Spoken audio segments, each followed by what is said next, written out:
Liberty back to Fort Bragg. First question.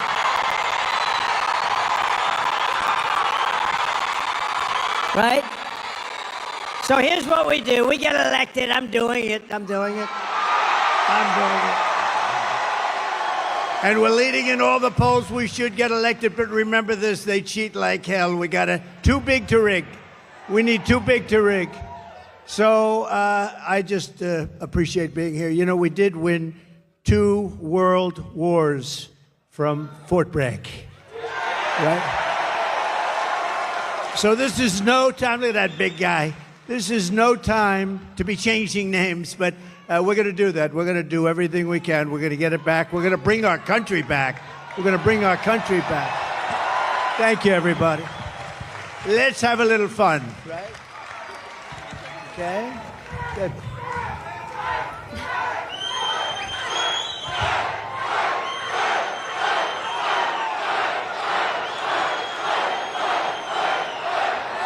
Gotta be careful what you say. Go ahead. Mr. President, I don't think you're going to have a problem with North Carolina. I think they love you here. I love that. And you know, Kamala should be here. She shouldn't be anywhere else.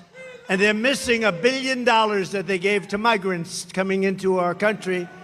Some of them are murderers, some of them are drug dealers, some of them, many of them. 13,099 murderers came into our country during their 3.5, and we're missing $1 billion they gave them to the migrants that came in.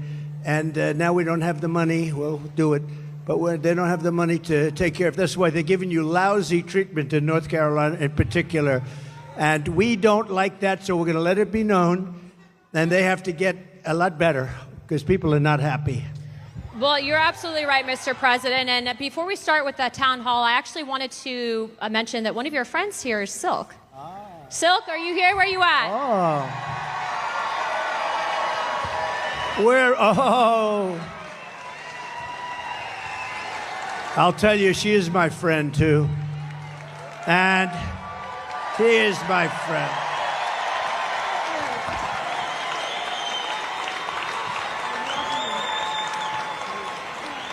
She is my friend. Oh, wow. Hey, North Carolina. Real quick now. I want y'all to listen up. I'm a little ticked off. I just want you to know I'm a little ticked off, and I'm going to tell you why. $750. Oh my. Where American tax dollars is being used to fund illegal aliens into our country. And these illegal aliens didn't pay one dime or one red cent into our systems. And all Kamala Harris and Tampon Timmy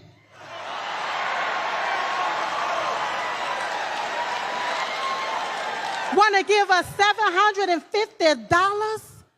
Listen, you all, we only have one choice. One choice, and that's President Donald J. Trump. What?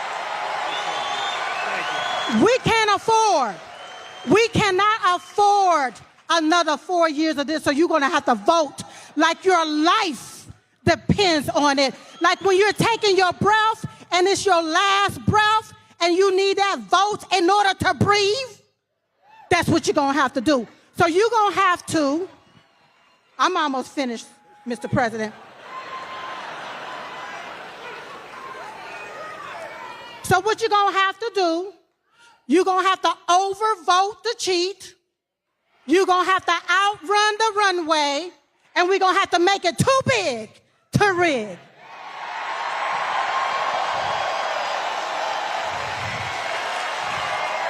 Woo! Now I can feel Diamond rising up in me. Because you have to vote right so you won't get left again. Vote red, R-E-D. Remove every Democrat.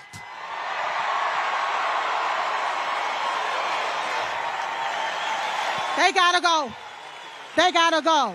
Now, while the media continue to play the race card, we gonna continue to play the Trump card so we can win, win, and win.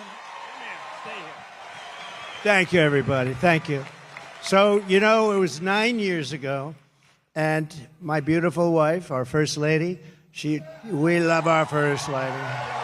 Did you see her interview on Sean Hannity and with Ainsley in the morning? She did great. But 9 years ago, she came to me. She said, you know, there are two women, and they are really incredible. I said, who the hell are they? He said, you got to see this. You're not going to believe it. They had a thing, and we fell in love like almost immediately. Yes.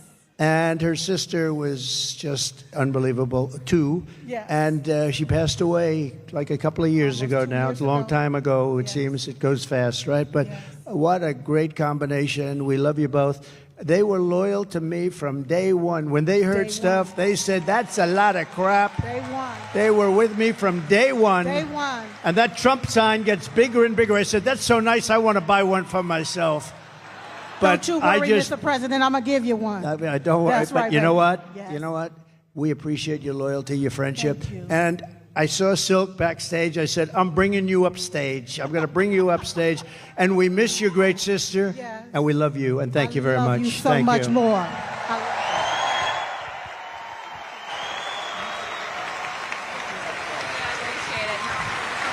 Thank you. Great. All right, Mr. President, are you ready? Yeah, I'm going to be very careful with these seats. Yeah, it's a little bit. These seats weren't designed for me, exactly. All right, Mr. President, our first question comes from Allie. She was one of the residents here in North Carolina that was directly impacted by the hurricane, and it destroyed her community. Allie, where are you at? Hi.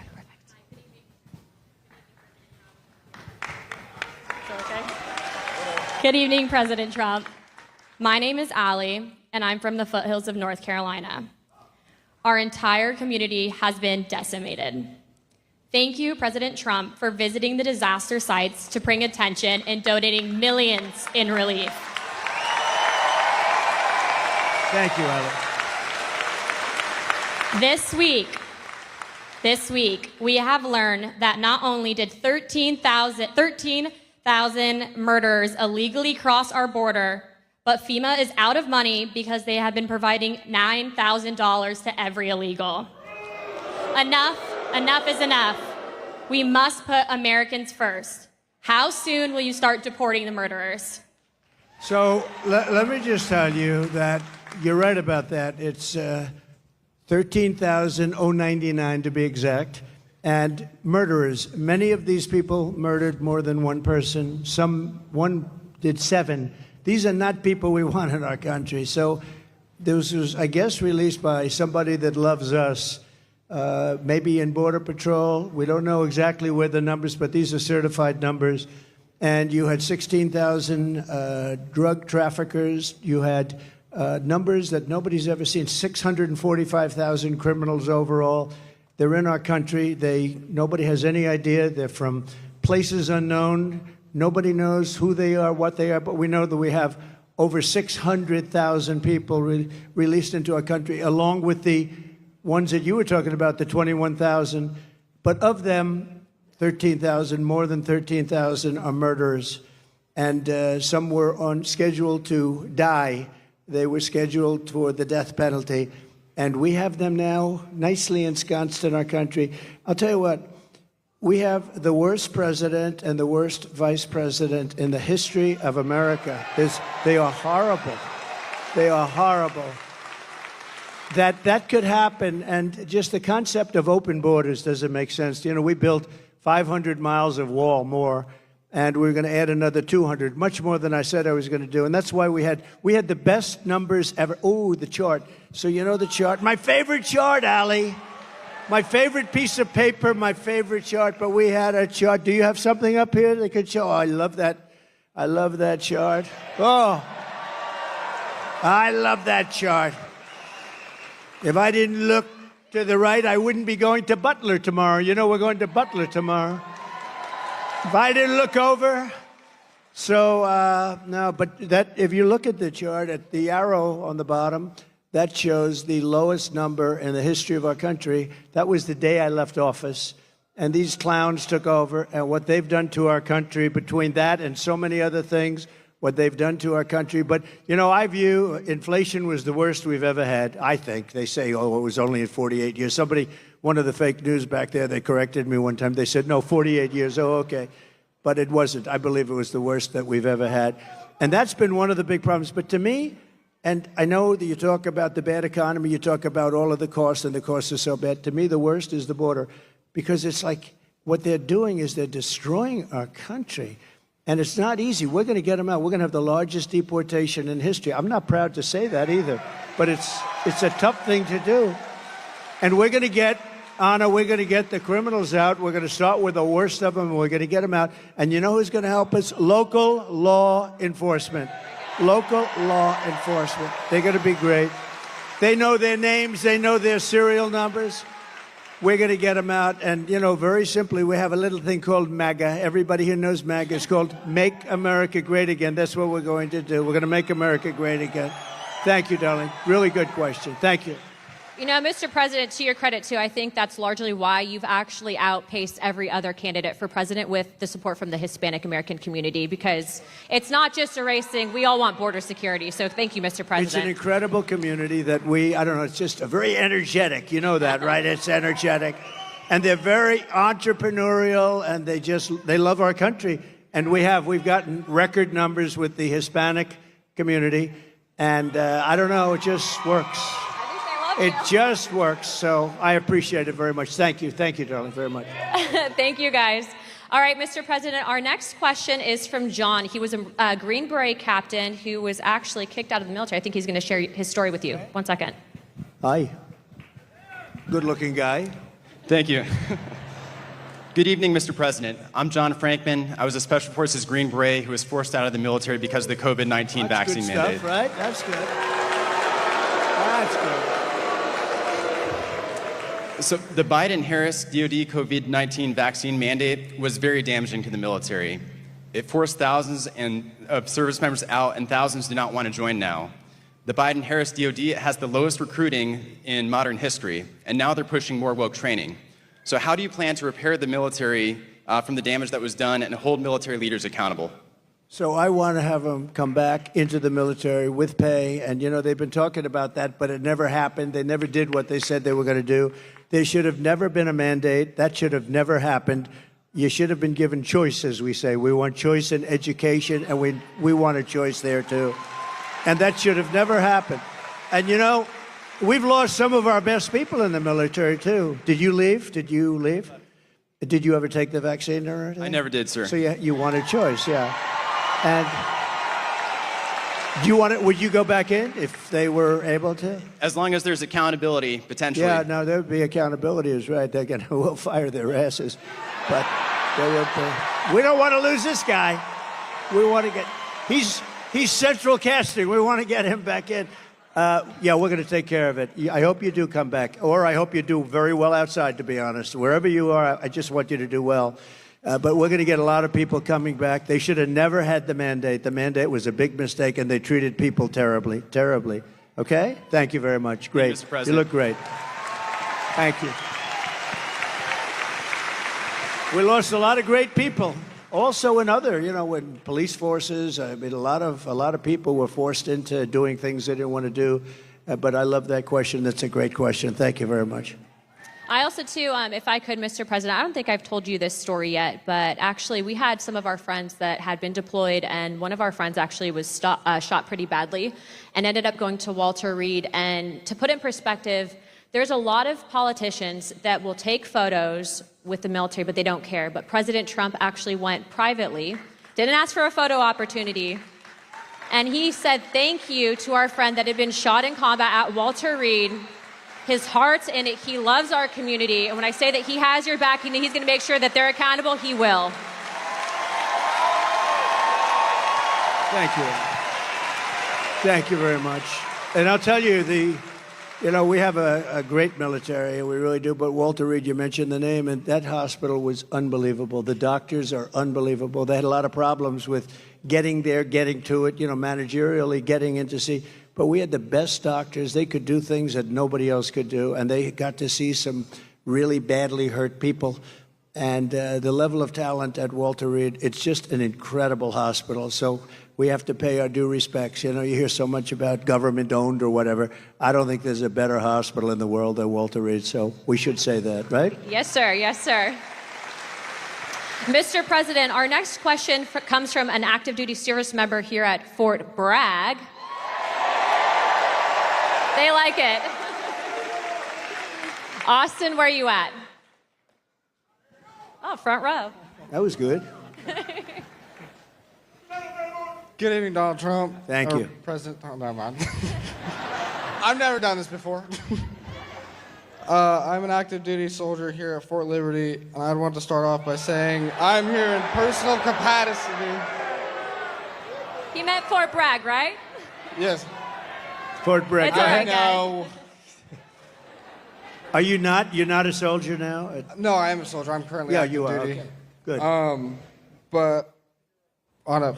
Oh, shit. That gives out. I'm here in my personal capacity, not speaking on behalf of the Army or DOD in any way. Right. This week we saw the missiles flying into Israel from Iran and how impressive the Iron Dome is in protecting Israel. What are your thoughts on the Iron Dome for America? I love it. I mean, I love it. How can you?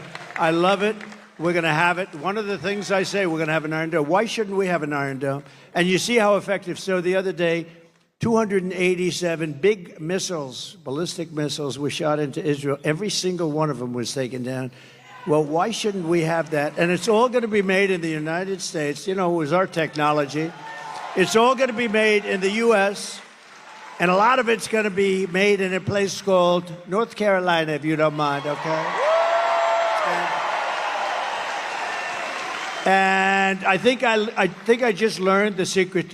Look, we're going to win. I believe you got to get out there, you got to vote and all that. But I think I just learned the secret to winning absolutely and by massive margins. I'm going to promise to you, as I said at the beginning, that we're going to change the name back to Fort Bragg, because I think when that word gets out, I just see this great-looking soldier just accidentally said Fort Liberty, and he got almost booed the hell out of the place. That was not good. Anyway, I believe it's absolutely something that we want to have for safety. We're a target for a lot of different places. I listened to Biden yesterday. You know, since I went under the wing, you know, I used to go under the wing of the aircraft. Nobody ever did that before. I did. All of a sudden, Biden started, but he only takes like a half a question. Usually can't answer it. But they asked him, what do you think about Iran? Would you hit Iran? And he goes, as long as they don't hit the nuclear stuff. That's the thing you want to hit, right? I said, I think he's got that one wrong. Isn't that what you're supposed to hit? I mean, it's the biggest risk we have. Nuclear weapons, the power of nuclear weapons, the power of weaponry. You know, I rebuilt the entire military. Jets, everything. I built it, including nuclear, and I hated to build the nuclear, but I got to know firsthand the power of that stuff, and I'll tell you what, we have to be totally prepared. We have to be absolutely prepared, but when they asked him that question, the answer should have been, hit the nuclear first and worry about the rest later, and that's what they should. If they're going to do it, they're going to do it, but we'll find out whatever their plans are. But great question. Thank you very much. Thank you. Thank you, Austin. Mr. President, I don't think you get enough credit for what you did with the Abraham Accords. I mean, that really was historical. I agree. But realistically, because of the failed foreign policy out of this current administration, we are on the verge of World War III. When you get back in office, what are you going to do to change it? So a lot of things are happening very fast, and, you know, we could end up in World War III before we get there. The way it's going right now, look at Russia with Ukraine, that's a disaster. Look at the Middle East, it's exploding all over the place. And we have people that, look, we have a president that spends most of his time on the beach sleeping. I never saw a guy could sleep in front of a camera. Does anybody think of it? I don't sleep that much. I toss and turn. I think. I'm always thinking. Do you ever do that? You're sweating and you're thinking and you're trying to figure out how to beat this one, that. Look, how to make our country great. But I toss and I turn. This guy just falls asleep on the beach like there's nothing to it. I wish I had that ability. That's one ability he has that I do not have. And I wouldn't mind having it. I could use a little extra sleep. But we are going to do things with our country. We just have to be respected again. You know, Viktor Orban, he's, the fake news, a lot of fake news back there, by the way. But the fake news, they call him a strong man. He's the head of Hungary. And we have, and he's, a very strong guy, very tough guy. But, I mean, more than anything else, a very smart guy. And they said, why is the world blowing up? You have the Middle East is blowing up. You have Russia, Ukraine. That could lead to catastrophe. You talk about nuclear weapons. That could be a total catastrophe. Why is it? He said, if you put Trump back in the White House, it's all going to end. You're going to have peace. You know, we had 4 years. We didn't have any wars. We didn't have any terrorism. We didn't have anything. And I won't tell you exactly what he said. Maybe I will. He said because they were afraid of Trump. I don't want to be the one saying that, but they were probably afraid of me because they think I was crazy. And that's a good thing to think, right, soldier? They said, this guy is crazy. But no, he said that you put Trump back in the White House, you're not going to have all of that stuff is going to heal. October 7th would have never happened. The attack on Israel would have never happened. Remember, Iran was broke.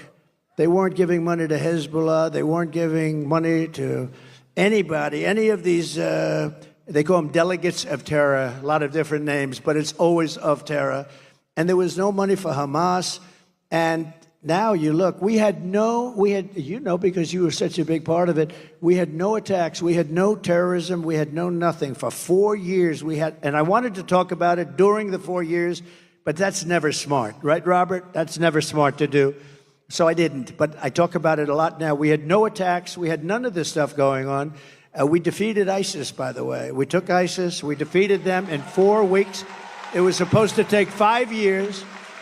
I rebuilt the military, and we had a military, and we have great generals, not the television guys, by the way, the real generals. I'm talking about like Raisin Cane, General Raisin Cane. You know who that is? But we defeated ISIS quickly. It was supposed to take 5 years. We did it in 4 weeks. We have a great military, and we have a military that's not woke. You may have a few people on the top that are woke, and we're going to get rid of them so damn fast, your head's going to explode.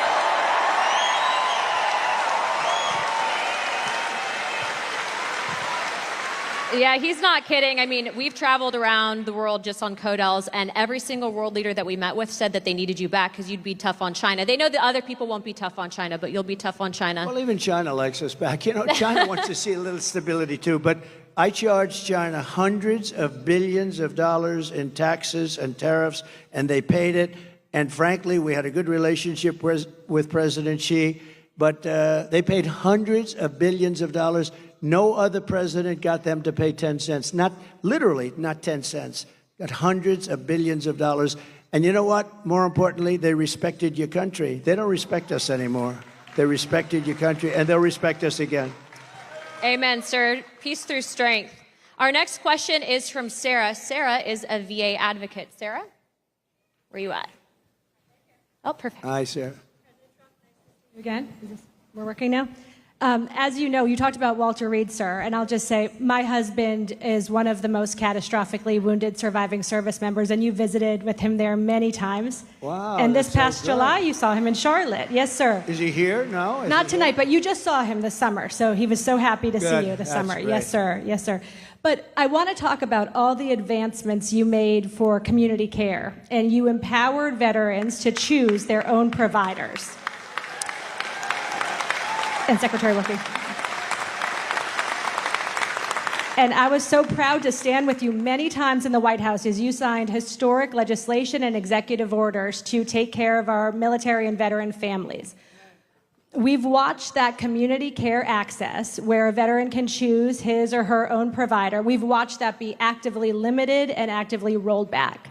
President Trump, how are you going to bring that back as a day one priority and give veterans the choice for the best medical care back again? It's such a great question, and thank you. And what a good wife that is, and I'll bet your husband's great. You love your husband, right? You know, the people like you, what is your first name?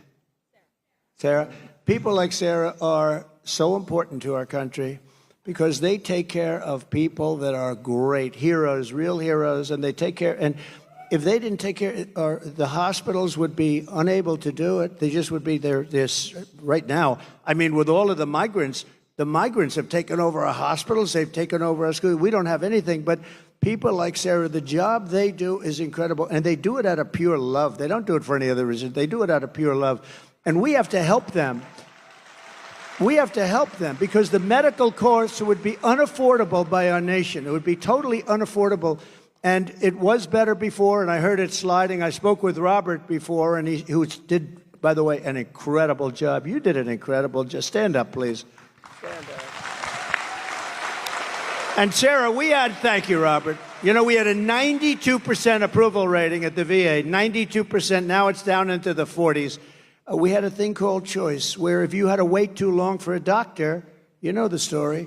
If you had to wait too long, guys were waiting 4, 5, 6 months. They go in with a minor problem, and they end up being terminally ill because they didn't take care of it. It could have been taken care of with a shot, with a pill, with a minor operation. They end up dying, and we changed it, and we had choice. We also had accountability, remember? Accountability. So on choice, they tried to get it for 52 years, accountability for 58 years. Accountability, you couldn't fire anybody in the VA. And I said, that's no good, because you had sadists in the VA, you had bad people we had some bad people. And we fired about 9,000 people, and we replaced them with 9,000 good, loving people that love our heroes, right? That love our patriotic heroes. And that was a big thing. And I just said to Robert, how's it going nowadays? How is it going? And he said, they're getting rid of choice rapidly. Choice is when you can't see a doctor rapidly. You go outside, you find the doctor, you get yourself fixed up, and Sarah, we pay the bill. And it was a great thing. And he said it's rapidly not being used, not being allowed to be used. And, you know, I think it actually didn't cost. I think it was probably, in the end, we probably saved on it. But money isn't the big thing here. I think we saved money on it because people would get very, very sick. These are people that would wait 4, 5, 6 months to see a doctor. If you had to wait more than one day, you go out, you see a doctor. We had bills negotiated, fees negotiated. You know, we can't be totally crazy with this because the doctors are pretty good business people, I will tell you, right? But we had a lot of fees negotiated. But you'd go out, see a doctor, get yourself fixed up, and you have no problems. It was one of the best things we ever did. And now this group of lunatics that don't give a damn about the military, they're making you go through that waiting of 4, 5, 6 months again. And our people can't handle. We have great doctors, but they can't handle the loads. And we're going to go back. We get back in, we're going back to that, right? We're going back to it immediately. Yep. You're going to be in great shape, Sarah. You and your husband are going to be in great shape. And thank you very much. Incredible. Thank you, Sarah. Mr. President, we actually have someone and before we ask his question, I wanted to read this to the crowd. He had actually written a letter to you after you'd been shot in Pennsylvania. Dear President Trump, watching you during the Butler rally and you getting back up, both my wife and I gave a sigh of relief as well as a few tears. I would be honored if you would accept this small token that I received as a young Marine in Vietnam. My wife and I both thought it appropriate. God bless you, your family, and the United States of America. Sincerely, Dwight. Dwight, where are you at?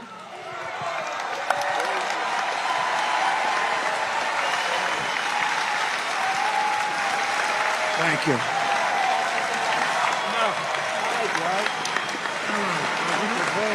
Whoa. Looks like a check. It's a check. It's cash. For those of you who may not know, Dwight had given President Trump his Purple Heart. That's right. That's right. I couldn't think anybody more deserving of a Purple Heart. Thank you very much. You took it, you laid down there, you got back up, and the first words out of your mouth was fight, fight, fight. You didn't even have anything to shoot back at. You got guts. Yeah, hold that up right there. He doesn't do this, but he's better than anybody as far as I'm. No, I'm hardly better than you on this thing. You're great at this. And I wanted to thank you. I know that most of you all watched the president on that day and were very fearful that something terrible happened when he went down on the ground. But it was such a relief. Our hearts were so filled with joy because we saw what happened. And it was a minor wound, but it was close to being a terrible. You know, We were really. I said, how does it, why was there so much blood to the doctor? There's bleeding like crazy. This is a little fact. Some of you might have heard this, but you get hit in the ear, and it bleeds more than any other part of the body. So I didn't mind being hit that way. I don't want to be hit that way. This way. This way. If I didn't make the turn, I would have been hit the other way. That's no good. That would not have been too good. But it is true, and I got very lucky, and maybe it wasn't so much luck. Maybe there's something else, right? Maybe there's something else up there. But that's great. Thank you. You also took the time out to write me a beautiful letter and gave me a challenge coin. I never expected that from the President of the United States. Well, thank you very much. This was a great honor, and I remember it very well when you gave it. Yes, I will. Really nice. Thank you. I served as a Marine in Vietnam, proudly served as a Marine in Vietnam. And thank you very much. There were quite a few that did. And when I came back from the service and stuff like that, we didn't get quite the greatest greeting, but No, you didn't. a lot of the veterans nowadays are homeless. There's 7% were homeless before Biden and Harris took over. Now there's 14%. I would like to know what you're going to do to prevent this from getting any larger, and also kicking these illegal aliens out of the freaking hotels and providing them with money before we do it to our homeless vets. So interesting. So one of the things that most angers me about this is the 21 million people plus. You know, they say it's 10, it's 12, whether it is or not, it's much more than that. It's 21 million, and it's probably with the gotaways and everything a lot more than that. But one of the things that most angers me is that you have veterans on the streets in front of a hotel, and you have illegal immigrants. Some of them are serious killers and drug dealers and all the people that we talked about before, and terrorists. And those people being walked into a hotel, and they're staying in a hotel, and they walk by veterans who are sleeping on the street. And it could be cold, it could be hot, and it bothers me. If we stop, if we close our walls, we're going to be able to handle it. They are spending so much money on taking care of the illegal migrants, now we call them. We used to call them illegal aliens. I call them whatever the hell I want to call them. So do you. But they're not supposed to be here.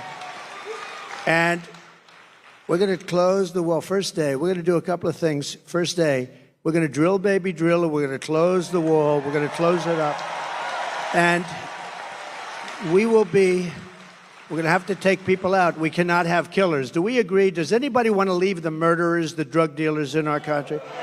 Do you know one of the little facts that's very sad but makes sense? That all these things I predicted 3-4 years ago, I was saying this is going to happen. Now it's happening. The migrant crime, it's a massive crime. But all of this that's happened, everybody, it's common sense that it was going to happen. And we're going to have to get them out because we have no choice. It's not sustainable by any country. We have done things that are so stupid. Like, as an example, I consider it to be less important, but it's very important still because it's a way of life. Men playing in women's sports, okay? Who wants that? And who wants open borders? Because open borders are so, you say, how does a thing like that happen? All of these policies we're going to be changing. And we have now somebody running as a radical left person. You know, more left by far than Pocahontas. More, you know who that is? More left by far than crazy Bernie Sanders. She's more left, and we can't have it. So we're going to take care of your people and your friends. You got a lot of friends out there that don't have a place. And we're going to do it, and we're going to do it fast, and we're going to put money to it. First of all, we're standing on the greatest power. It's called liquid gold. We have more than any other country. We don't use it. We get oil and gas now from Venezuela. Do you believe it? We're going to take our own, and we're going to make a lot of money. So we're going to make a lot of money. We're going to take care of our veterans properly. We're not going to have that happen anymore, okay? Thank you, Dwight. Thank you. Beautiful guy. Beautiful guy.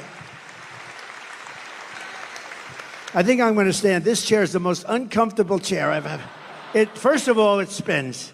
And the one thing I don't want is to fall on my ass, because that will be the only story. They'll say, sir, you did great. Too bad you fell. That would be the only story. So I'm not sitting in that sucker. I think it's a booby trap. That was put there by Kamala.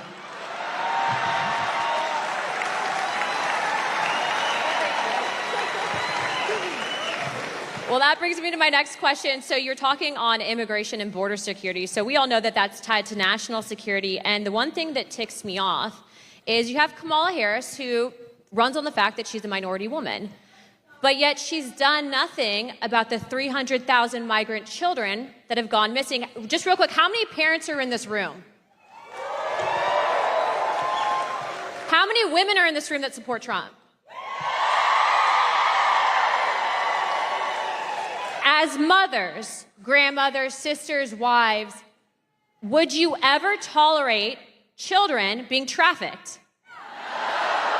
If you were in Kamala's position, wouldn't you have stopped that?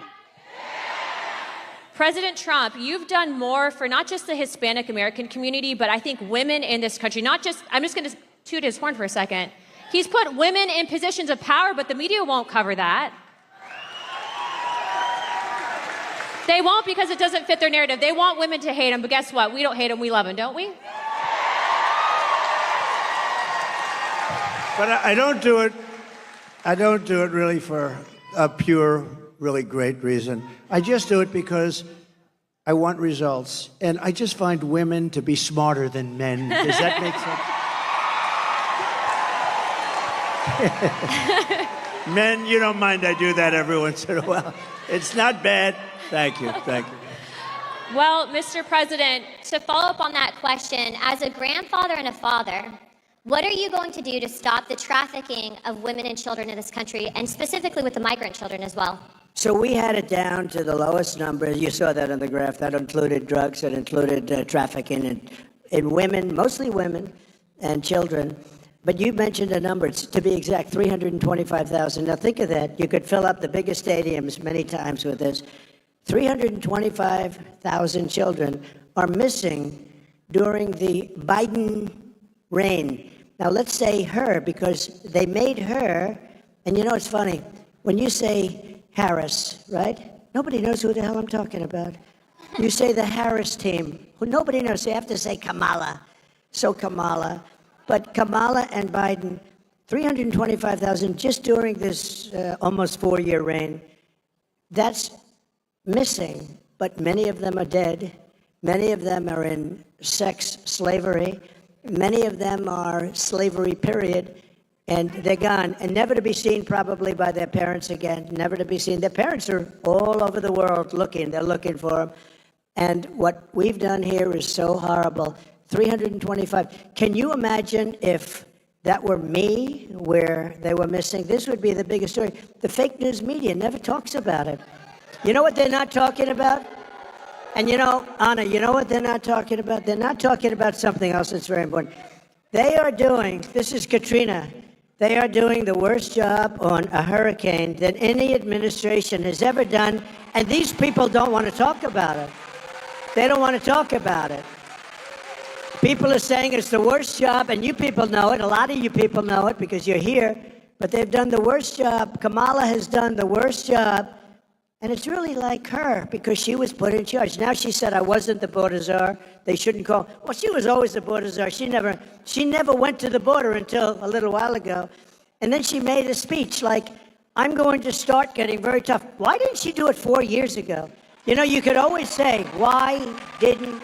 And all she had to do is leave our policies. We had Brandon Judd, we had Tom Homan. You know Tom Homan? I see him a lot. He's great, like Central Casting. He was great. All these people are great.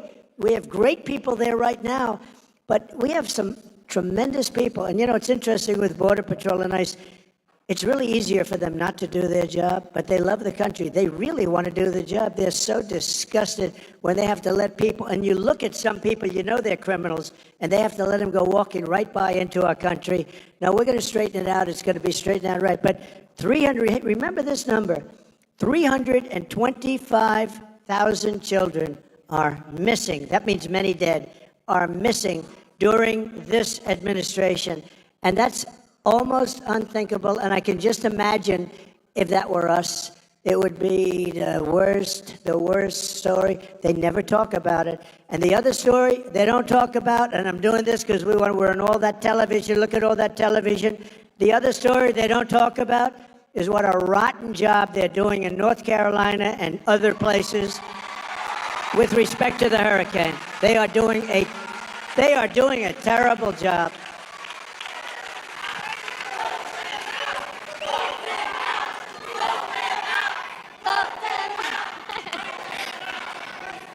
Mr. President, to follow up on that, because the media is here, I do believe that they've intentionally, and this is my opinion, not helped out those residents because it's red communities that are impacted.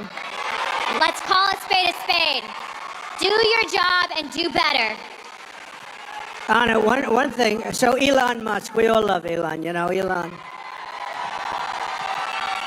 We have to take care of our brilliant people. We don't have too many of them, right? There aren't too many brilliant people. But I got an emergency call 2 days ago to speak to Elon, and he endorsed me very strongly. He endorses me almost every day. He wants us to win so badly. But Elon is a brilliant guy, between the Tesla and this, that, the rockets. But he also does something called, you know, the link, Starlinks. So he has Starlinks. Now, I'm not too familiar with it. All I know is it's really supposed to be great. So they call, because in North Carolina and parts of and a little bit Georgia, but in parts of North Carolina, every line is down. There was no calls, no anything. Nobody could get through to anybody. And I got a call from a big person in North Carolina. Could you possibly call Elon Musk, because we need help with Starlinks? Could we get Starlinks, you know, really? And I did, and he was great. And, you know, he did something that was, he had it ordered. I got a call during my phone call. They called me up, the people from North Carolina, and they said, thank you very much for helping us with Mr. Musk. I was talking to him. He wasn't off the phone. I said, you have the easiest thing. No, he's like, I'm talking to, so Elon, thank you very much. I appreciate it. I'll see you. He's going to Butler tomorrow. You know, Elon is going to Butler. But I asked him about Starlinks.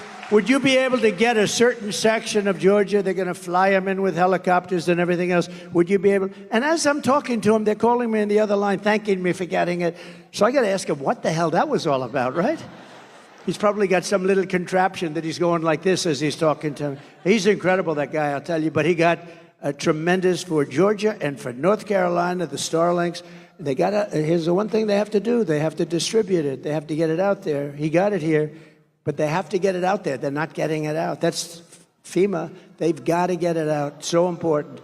But he's really done a great job, so we appreciate it. Thank you, Mr. President. Thank you for all you're doing continuously. Our next question is from Pete, who is a Marine Corps veteran, and his question is going to be covering the withdrawal of Afghanistan. Pete?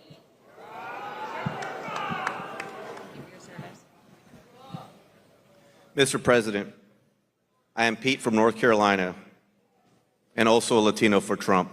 Thank you. I knew I liked him. And I proudly served in the United States Marine Corps, first as enlisted, That's great. Thank then you. as an officer. Despite what the Vice President says, we sadly lost 13 under her watch. It sickens me, many of my fellow Marines, as well as my friend, Lieutenant Colonel Scheller. There has been zero accountability for the terrible withdrawal. What will you do to make sure we have accountability for what happened? Okay, it's great. It's like, I know more about that subject than any subject we spoke about, because I think it was the most embarrassing moment in the history of our country. There was never anything. I don't think Putin would have gone in and invaded Ukraine if that didn't happen. He saw that. He said, hey, these people are stupid people. They're idiots. And, you know, they only respect power and force. When they saw that, by the way, if I were president, Putin would have never done it, period. And you would have never had the attack, and you wouldn't have had inflation, and you wouldn't have had the problem that we're talking about. Because, you know, I had it down to 5,000. I was getting out. They were there for 20 years. But a couple of things were done wrong. Number one, they should have kept the military base, right, Bagram? So you have a military base, one of the largest bases in the world. We left it. It's 1 hour, forget about Afghanistan, it's 1 hour away from where China makes its nuclear weapons, okay? You gotta keep that, and they didn't. They fled, they left. We had, as you know, 18 months. I called up Abdul. Abdul is the head of the Taliban. That's the ones that do the shooting, okay? Not the Afghans. It's called the Taliban. And the press said, why would you call him? Because that's where the shooting is. And I called him up. We didn't have, it was nasty. We didn't have one soldier killed, because they were killing a lot of our soldiers, the snipers, and a lot of them with the Obama-Biden administration before I got there, and a lot of them. And I called them up, had a rough call. And after that call, we didn't have one soldier killed for 18 months. We didn't have one soldier shot at for 18 months. And then we had a terrible election. We're not going to let that happen again. We can't ever let that happen again. We're not going to have what a shame that was. But we had an election, and these guys took over, and it all started up again. And what they did with that withdrawal was so bad. Number one, we lost 13 great soldiers. And as you know, I know the parents of a lot of them. But we lost the soldiers. We left $85 billion worth of equipment behind. We left Americans behind. Everything was wrong, and we embarrassed our country. I really mean, I think it was the most embarrassing. The one thing you do is you take the soldiers out last. Okay, they took the soldiers out first. A 5-year-old child would tell you that. The other thing you do is you fire every general that was involved in that case, because those guys were incompetent. And you haven't heard the last of that, I promise you. You have not heard the last of it. What a terrible thing that was. Worst, one of the most embarrassing, me as a person that loves our country, that was the most embarrassing moment in the history of our country, in my opinion. Thank you. We're gonna take care of that. I gotta get back in.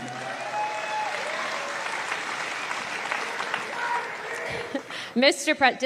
President is such a good title for him, isn't it? You do know she's a congresswoman, right? And a highly respected one. She's actually a killer with her husband and the most beautiful baby you've ever seen backstage. But she's a congresswoman from Florida, and I have to say she's a highly respected person. Thank you, Mr. President. Thank you. Mr. President, our next question is from Terry in regards to military pay, and Terry is from the 82nd Airborne.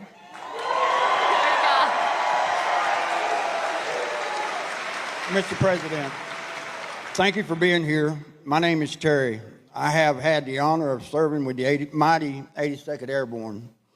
I'm also a proud member of the Lumbee tribe. The largest tribe in North Carolina. We have one of the highest percentage of military service in the nation, a higher percentage of the overall population. My question, sir, is about the military pay. You provided the largest pay raise in history to our military. Unfortunately, we have seen inflation skyrocket, and more service members and veterans are on fixed incomes and are finding it hard to pay for basics like grocery. What will you commit to increase military pay and bring down prices? Yeah, very good, Terry. I appreciate it, too. And it's very unfair. So I gave the largest pay raise in the history of the military, and I thought that was wonderful. But then when these clowns came in, these incompetent fools came in, they allowed inflation, and because of the energy policies, I think, mostly, but also because of their spending, but they allowed massive inflation. So your pay stayed here, and you were happy, and then all of a sudden the cost of bacon doubled, and the cost of everything else doubled and tripled and quadrupled. Interest rates went to 10%, so you could no longer, we were at 2%, and they went to 10%, so you could no longer buy a house. So many things happened. The answer is yes, I'm going to take care of you. I'm going to take care of our law enforcement. And you know who else I'm going to take care of? Our teachers. Our teachers are very underpaid. We're going to take care of our teachers. Okay? Going to take care. And I did it. I did it. I felt strongly. But, you know, the fact is that they got wiped out. What we gave you got wiped out by their inflation that they should have never had. That's another thing. You would have never had inflation because it was caused largely by really dumb energy. The energy went through the sky. That brought everything with it. So we're going to take care. But law enforcement also and your teachers, okay? Thank you, Mr. President. We now have time for one last question. So our last question. Make this a good one. Our last one comes from Matthew. Matthew? He was an F-15 pilot. I won't hold that against you. Yeah? Here, I got it. Mr. President, first off, I want to speak on behalf of everyone here and say thank you for taking time tonight to speak with our troops. Thank you. Thank you very much. We got a lot of good-looking men in this audience, don't we, huh? And a lot of good-looking women also, by the way. Thank you very much. Okay, go ahead. I'm going to revisit something you've talked about already. My name is Matt Lohmeyer. I was an Air Force F-15 pilot, and I was a commander in your newly created U.S. Space Force. I am also the first veteran of the Space Force because under the Biden-Harris regime, I was fired from my command and lost my pension for criticizing DEI trainings that were rampant in the military. Those trainings are still dividing our troops, and thank you for saying you would fire those few woke generals who are a big problem. They're gone. I'm going to suggest that it might, in fact, require ongoing oversight and a persistent, consistent, watchful eye within the Pentagon to ensure this monster never returns to the Defense Department. Will you consider establishing a special task force, office, or position to ensure that these monsters never return to the Defense Department? You know what I'll do? And I'm pretty good at this stuff. Sometimes you get it wrong. I'm going to put you on that task force. I think it's good. Not going to do better than him. I'll put you on. Make sure you give the name. Thank you. It's beautiful, right? I have your approval. Yes, sir. I have your approval. We're not going to get better than him. You're right about it. You're right. 100%. Thank you. I'm cut. Mr. President, that wraps it up for the evening. Do you have any closing statements to everyone? Well, I just want to say that it was very important that I got to North Carolina. You know, Laura, my daughter-in-law, gave me the most beautiful grandchildren. But Laura's here. I don't know if she's right here or where is Laura. Would you come out here? She is absolutely the... Come on up here. Come on.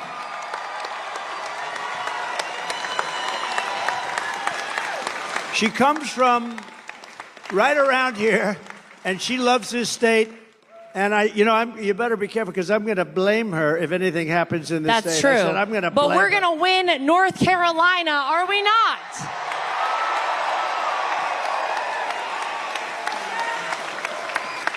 I am from right down the street a little ways in Wilmington, North Carolina, where I was born and raised. And I know I don't even have to ask this audience this question, but are we ready to send Donald J. Trump back to 1600 Pennsylvania Avenue? All right, here's what I need from everyone. You might know that I am right now the co-chair of the RNC, thanks to my father-in-law calling me one evening. But here's how we are going to make it too big to rig. Here's how we're going to swamp the vote. Is everyone in here registered to vote? If you are not, go right now to swampthevoteusa.com and get registered. Go vote early and take every person you know to go vote early. We will win this big league, as Donald Trump says, on November 5th. All right, ladies and gentlemen, thank you guys. I love you, North Carolina. Thank you. I have to thank you because you gave me really a great daughter-in-law. She's really special. And she's, along with Michael, who's here, Michael Whatley, they're essentially the co-chairman of the Republican Party. This is a very upwardly mobile person. She's doing good. But you know the truth? She's so good. I'm very conscious of, like, nepotism. But when I did with her, I recommended, all I did was recommend, and everybody couldn't believe she was even doing it. She is really a person that's incredible. She's respected by everybody. They love her. She comes from here, and there is no place she likes better than North Carolina. So get out there and vote in honor of this wonderful person. This wonderful person. Where's Michael? Will you get up here, Michael, please? Don't worry about the time. The networks will stay with us, right? Michael, would you say a few? Michael Whatley, I mean, I guess I like North Carolina because he was the head of the Republican Party. We won the state twice, and last time when all of a sudden around 3:02 in the morning we started to fall off on a lot of things, it was ridiculous. But with this state, there was no fall off. He had 602 lawyers working for him. And I said, who the hell is the guy that did such a good job in North Carolina? Because we were leading in Pennsylvania. We were leading all the way along, and these people will do it. They have no shame. And he did the job, and I said, I want to get him. And he's chairman of essentially the Republican Party. And I just want to say you're doing a great job. But I don't want to say it too early. Let's wait till November 6th. I want to wait till the morning after, right? Then I feel confident that we'll say it. But so Michael is from North Carolina. He was the head of your party, and he did a great job, and he went to the top. And please say a few words, Michael. So to win North Carolina, we are going to get out the vote. We are going to protect the ballot. We are going to expand our majority in the House. We are going to flip the Senate, and we are going to send Donald J. Trump back to the White House as the 47th president of the United States. Thank you, Michael. Thank you, sir. Thank you, everybody. Thank you. Thank you, everybody from Fort Bragg.